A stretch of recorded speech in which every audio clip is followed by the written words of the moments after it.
A ball is thrown from a point at different angles with same speed u and has same range in both cases.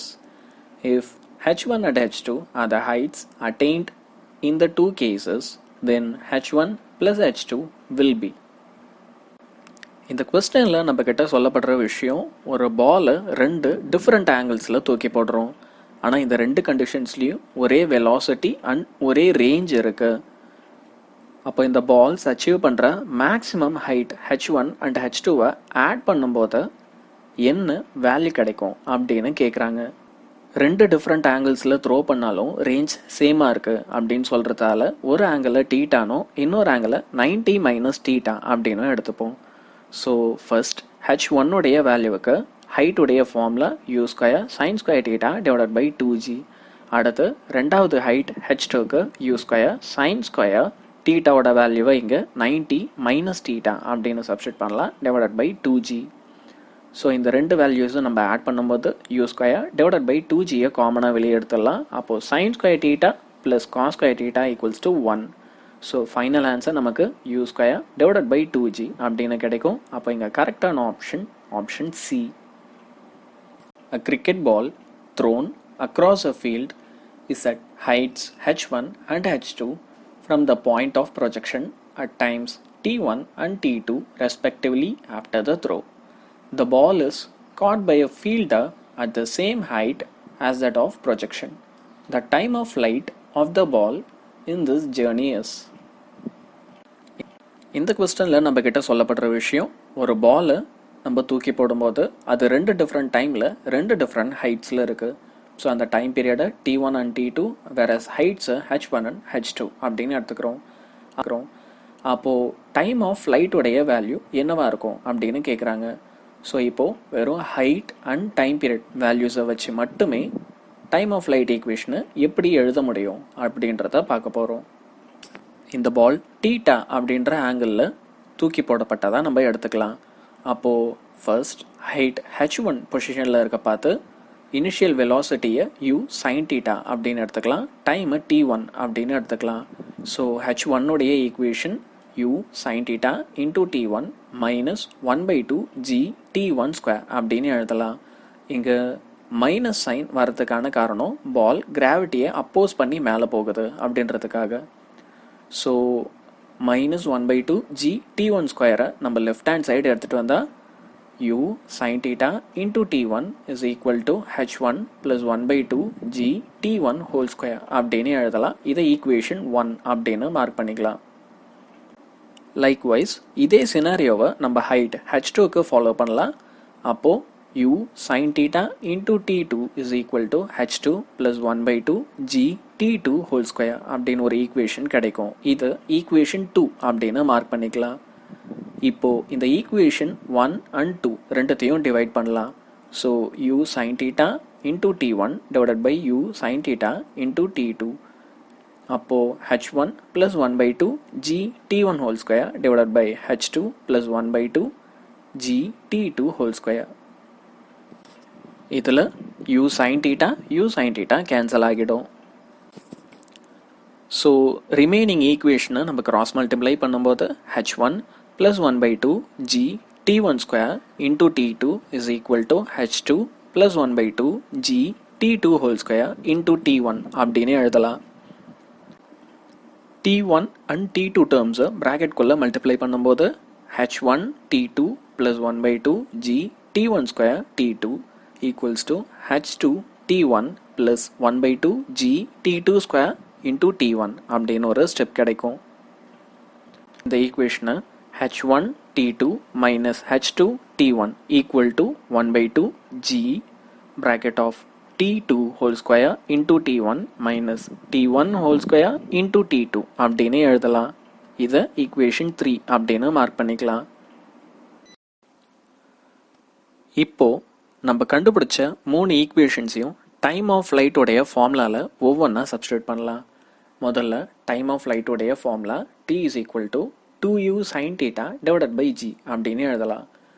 இப்போது equation of 1ல இருந்து u sin thetaவோட இடத்துல h1 plus 1/2 g t1 square divided by t1 அப்படின்னு substitute பண்ணலான்னு நமக்கு தெரியும். So t is equal to 2 by g into h1 divided by t1 plus t1 அப்படின்னு ஒரு equation கிடைக்கும். இங்கே அதை நம்ம ஈக்குவேஷன் 4 அப்படின்னு மார்க் பண்ணிக்கலாம். ஈக்குவேஷன் 3ல நமக்கு கிடைச்ச equation h2 t2 minus h2 t1 equals to 1 by 2g t2 square into t1 minus t1 square into t2. So இந்த ஈக்குவேஷனில் 1 by 2g மட்டும் ஒரு சைடில் வச்சுக்கிட்டு மீதி ரிமைனிங் பார்ட்ஸை லெஃப்ட் ஹேண்ட் சைடு எடுத்துகிட்டு வந்துடுவோம். அப்போ 1 by 2g equals to h1 t2 minus h2 t1 divided by t2 square into t1 minus t1 square into t2 அப்படின்னு ஒரு ஈக்குவேஷன் கிடைக்கும். இதை 2 by g அப்படின்னு எழுதும்போது ஈக்குவேஷன் இன்வர்ஸ் ஆகிடும். ஸோ இப்போ நமக்கு கிடைக்கிற இந்த ஃபைனல் ஈக்குவேஷனை எடுத்துகிட்டு போய் ஈக்குவேஷன் 4ல் சப்ஸ்டிட்யூட் பண்ணலாம்.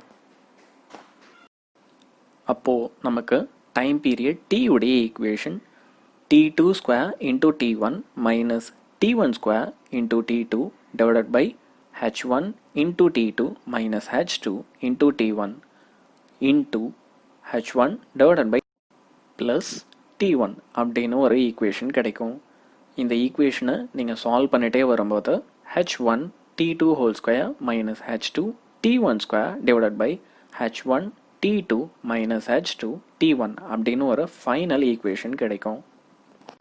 இதுதான் இந்த கொஸ்டினுக்கான ஆன்சர். ஸோ இங்கே கரெக்டான ஆப்ஷன் எது அப்படின்னு பார்த்தீங்கன்னா option A. A particle is projected from a horizontal plane with a velocity of 8√2 meter per second at an angle theta. At highest point, its velocity is found to be 8 meter per second. Its range will be ஒரு பார்ட்டிக்கலுக்கு இனிஷியலாக 8√2 அப்படின்னு ஒரு வெலாசிட்டியை கொடுக்குறோம். தீட்டான்ற ஆங்கிளில் அதை project பண்ணுறோம்.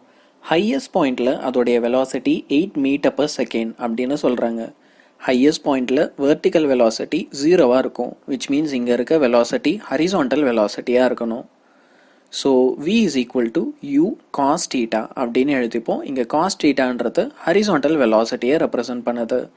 அப்போது ஃபைனலாக இருக்க வெலாசிட்டி 8, வேறஸ் இனிஷியலாக இருக்க velocity 8√2.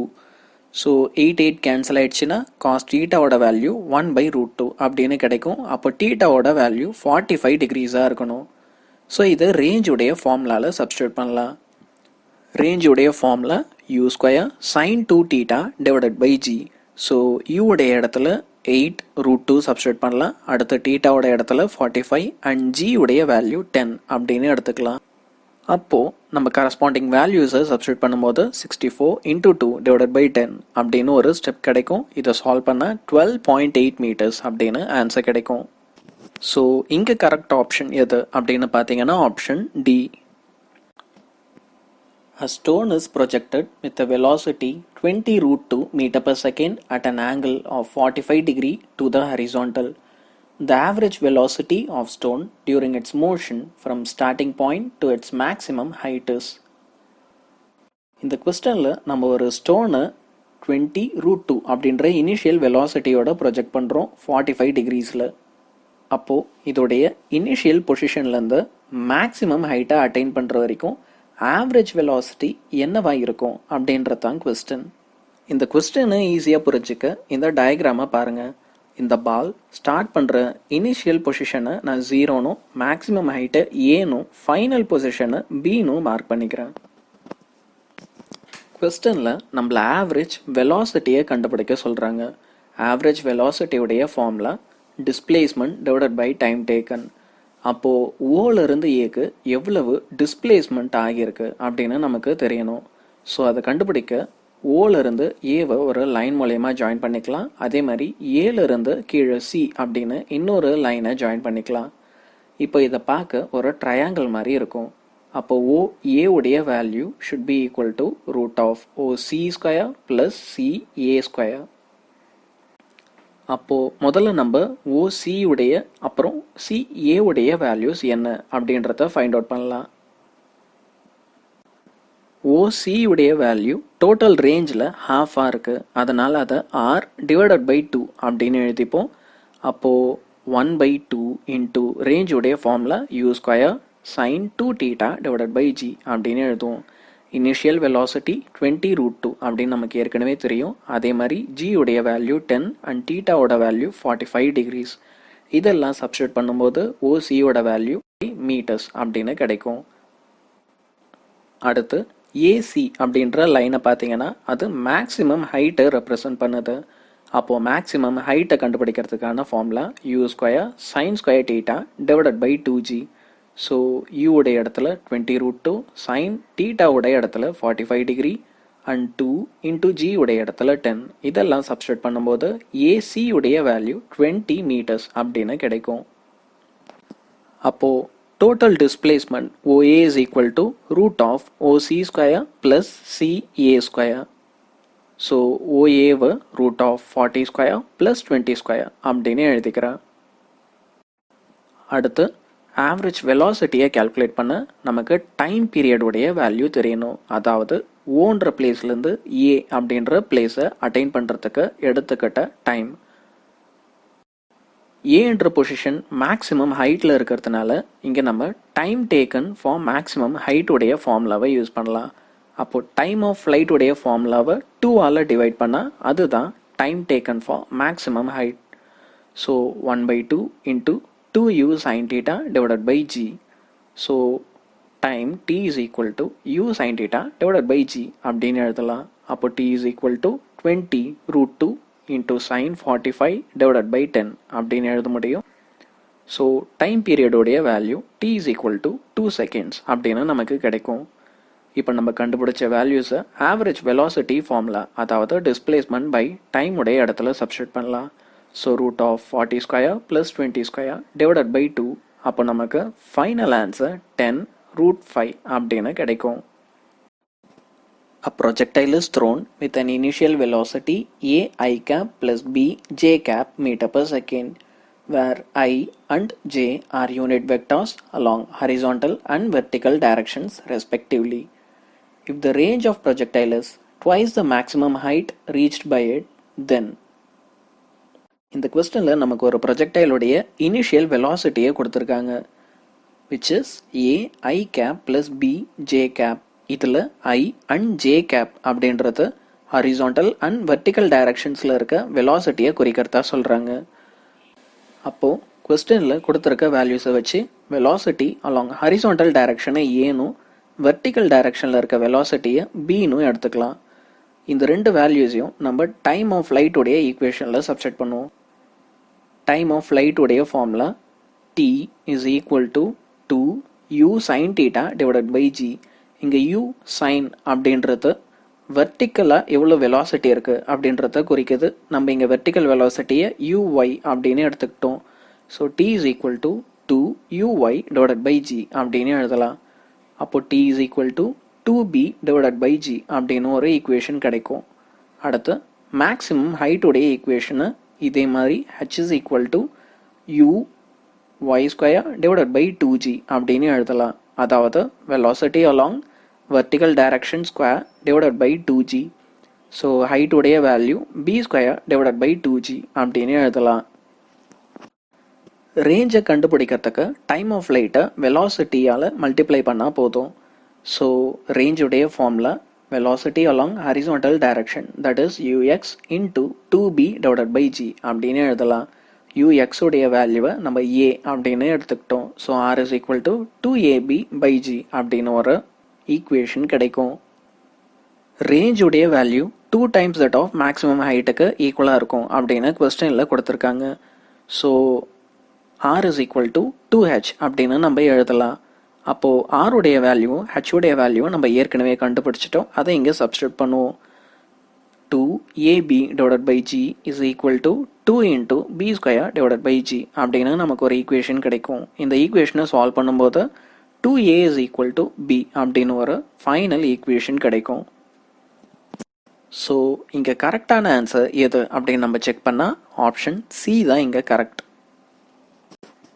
If a stone is to hit a point which is at a distance t away and at a height h above the point from where the stone starts as shown in the figure, then what is the value of initial speed u if stone is launched at an angle theta? இந்த கொஸ்டனில் நமக்கு ஒரு diagram கொடுத்துருக்காங்க. இதில் என்ன சொல்கிறாங்க அப்படின்னா, D அப்படின்ற டிஸ்டன்ஸ்லேயும் H அப்படின்ற ஹைட்டில் இருக்க ஒருத்தர் மேலே நம்ம ஒரு ஸ்டோனை தூக்கி எறிகிறோம். அப்போது தூக்கி எறியும் போது இனிஷியலாக அதுக்கு யூ அப்படின்னு ஒரு வெலாசிட்டியை கொடுக்குறோம். அதே மாதிரி இந்த ஸ்டோனுடைய ஆங்கிள் ஆஃப் ப்ரொஜெக்ஷனை டீட்டா அப்படின்னு கன்சிடர் பண்ணிக்கிறோம்.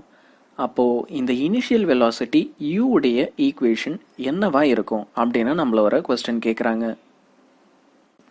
இந்த கொஸ்டினை சால்வ் பண்ண முதல்ல நம்ம ஹரிசாண்டல் டிஸ்டன்ஸ் டி உடைய வேல்யூவை கால்குலேட் பண்ணலாம்.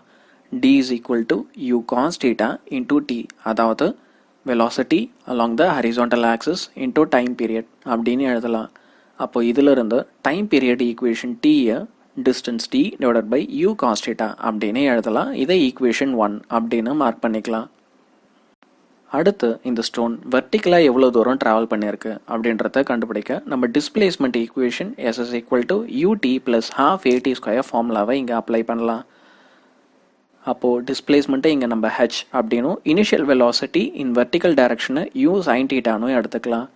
இந்த பால் கிராவிட்டியை அப்போஸ் பண்ணி அப்போர்ட்ஸாக மேலே போகிறதுனால -1/2 GT ஸ்கொயர் அப்படின்னு எழுதிக்கலாம்.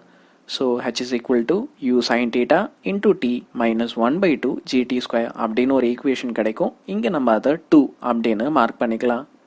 இப்போ நம்ம கண்டுபிடிச்ச டைம் பீரியடோடைய வேல்யூவை இந்த ஈக்குவேஷனில் சப்ஸ்டியூட் பண்ணலாம். அப்போ H is equal to U sine theta into T divided by U cos theta -1/2 G square of T divided by U cos theta அப்படின்னு எழுத முடியும். இங்கே U sine theta U cos theta divide ஆகும்போது U cancel ஆகிடும். Sine divided by காஸை நம்ம tan அப்படின்னு எழுத முடியும். So T tan theta -1/2 G into D square divided by U square cos theta அப்படின்னு எழுதலாம். இதில் -1/2 G D square divided by U square cos square டீட்டாவை நம்ம லெஃப்ட் ஹேண்ட் சைட் கொண்டு வந்துடுவோம். அப்போது அந்த equation equals to D tan theta minus H அப்படின்னு எழுத முடியும். நமக்கு இனிஷியல் வெலாசிட்டி யூ ஸ்கொயர் இல்லை யூ உடைய வேல்யூ தெரியணும். So U square is equal to G into D square divided by 2 into D tan theta minus H into cos square theta அப்படின்னு எழுத முடியும். ஸோ ஸ்கொயரை நம்ம ரைட் ஹேண்ட் சைடு எடுத்துகிட்டு போனால் u is equal to d divided by cos theta root of g divided by 2 into d tan theta minus h அப்படின்னு ஒரு equation கிடைக்கும். ஸோ இங்கே கரெக்ட் ஆப்ஷன் எது அப்படின்னு நம்ம கவனிச்சா ஆப்ஷன் பி தான் கரெக்டானது.